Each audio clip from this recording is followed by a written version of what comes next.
Hi, welcome to Thoughtful Planning. I'm Honey. And I'm Santiago. Before we begin, please note that this podcast is for informational purposes only. It's not meant to be legal guidance, medical, or financial advice. Please consult professionals for your specific needs. All right, so today kicks off our special travel planning series. This series came about because of our recent international vacation. We realized just how many details can be overlooked and how important it is to plan before we leave. So let's get started with our essential question. What would you do before your trip to make sure that your loved ones can help you if there's an emergency? If you're traveling internationally, here are some suggestions. Each traveler is recommended to register with the U.S. Department of State Smart Traveler Program, referred to as STEP. It takes about 20 minutes to complete, and you'll need your travel details. And each person has to complete their own. Yes.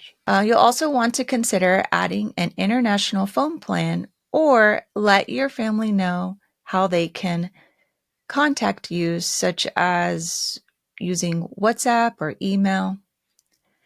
You'll also want to check the type of currency you'll need and reach out to your bank or credit union to see if you can get the currency from them.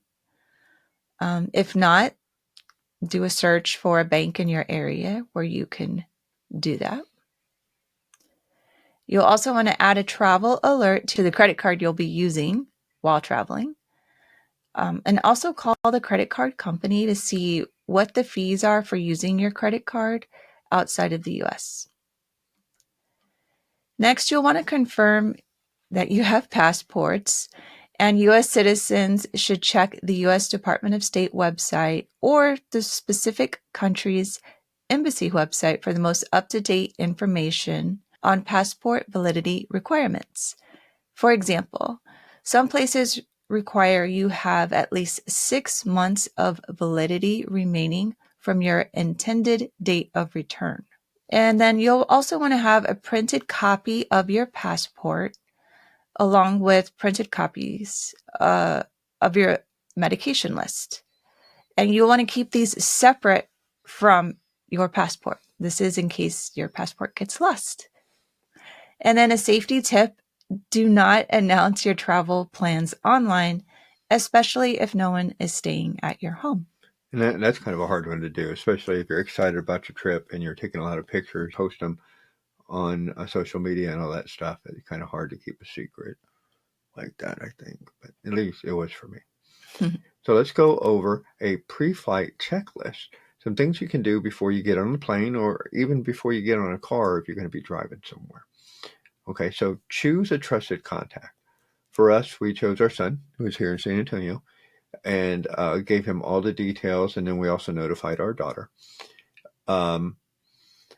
They need to know how to reach you and have access to your travel plans, hotel information, and like we went on a cruise, so they needed to know that day to day where we were going to be when we were traveling, as well as any travel insurance that we might have. And we're going to have another episode on this, so stay tuned for more information on the insurance stuff. They need to be ready to step in if something happens when you're away. Right. So we gave our son our spare car keys and told him we'd send a photo of where we were going to park at the airport. That way, if something happened, he knew where the car was parked. Yep. So when I dropped her off at the front, I drove to the parking spot. I found the parking spot was really hard. And then just took a picture, sent it to everybody on our family list so they knew where that was. So let's talk a little bit about prepping before you leave, even before you leave to leave for the airport. So what we did is we unplugged all unnecessary electronics. We did leave a lamp with timers so they would turn on and off at certain times. We set both of our thermostats to a standard temperature. We checked our alarm, made sure it worked, set it, all of the cameras. We made sure that they were charged and ready to go. And then we double checked the security system in itself to make sure that it could still communicate with the home hub. and then we had to figure out who and what happened to our mail. So all of our mailbox is locked up, so that's fine and good to go. Package delivery. Sometimes you forget about that Amazon package that you ordered 3 months ago and it finally gets delivered. If that happens, have somebody that can come and pick that up for you if you're gone. Mow the yard, set the sprinklers, or hire somebody to water the plants. And then you might actually, if it's just in the wintertime, consider turning off your sprinkler completely and draining it. Trash bins, when we left, it was trash day, so we had to coordinate for somebody to bring our recycle bin and our trash bin back in. Let trusted neighbors, we let a couple of neighbors know our travel dates, and then call the local police here in the town we live in. They'll actually do little courtesy patrols of the house just to make sure everything's okay. As an extra tip, as you're planning, I packed a couple of days before we were going to leave so we could order those last minute items we needed. Thank God we did, because there was a couple things we had forgotten. But do a voltage check for any electronics that you're traveling with outside the US, because we're not all on the same voltage across the world. And then something that came up right before we left is a change on the lithium ion batteries. So generally, before you could travel with a large battery charger, but you can't do that anymore. The battery wattage of, I'm going to read it straight from the site. Batteries with a wattage hour rating of 100 or less are allowed without approval from the airlines. So we had a couple that were 140. Those between 100 and 160 require airline approval before you take them, and they're limited to 2 per passengers.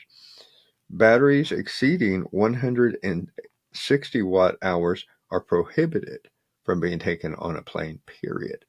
So, those large brick power sources that we carry now, especially on trips, make sure that they fit within those guidelines. So we actually bought one that was 100 on the spot, and the larger ones we had, we just left at home. That's it for me. That was a lot. It is a lot. So how about digital preparedness? So don't worry, we're going to cover that in a future episode. So what about tax? Well, pet planning tips will also be discussed in a couple of episodes later. But for now, make sure your trusted person knows where your dog food is, the meds, and care instructions, where all that stuff is stored. Honey actually took the vitamins and the meds that Tex takes, and she wrote in a magic marker on top, not a magic marker, permanent marker, right on top to let our son know if something were to happen to us, this is what you give him when. And then refer back to episode 15, where we talked about our dog Tex and the pet legacy plan that we have for him. And we'll include that link in the show note. Also, if you're a small business owner, there's more coming soon just for you. For now, think about who can handle urgent matters while you're away. Yeah. And Honey talked about the phone plan. So we were on a boat, and during we had a basic Wi-Fi package that was included with our cabin, but that would not support web phone calls or FaceTiming real time.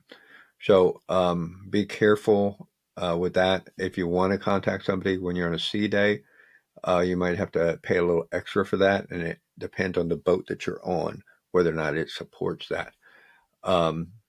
We actually paid for an international plan. It wasn't that much, and it was worth it. So as soon as we came within sight of land, it was active, and we could make phone calls and use it just like we were here back in the States. Here are a few action steps to take after you're listening. Make sure you always have a primary contact with 2 backups. Send your travel itinerary, including flights, hotel information. Let them know where to find key documents if they don't already know. Give them emergency contacts, such as your lawyer your bank, and all that other good stuff. Allow a alarm or reminder on your phone of where you're parking at the airport. I took a photo, sent it to everybody so they knew exactly where it was. And then prep your home with the checklist that we just shared with you. I know it was a lot. Why don't we? It's going to be in the show notes, so you'll be able to see all that stuff. We hope this episode helped you feel more prepared. Stay tuned. Next episode, we'll walk through travel insurance and how to make sure your loved ones know what to do if something happens. Yeah. So before we wrap up, let's revisit the essential question. What should you do before your trip to make sure your loved ones can help you in the case of an emergency? All right, so until next time, remember, every chapter you write today shapes your legacy tomorrow. Thank you for joining us at Thoughtful Planning.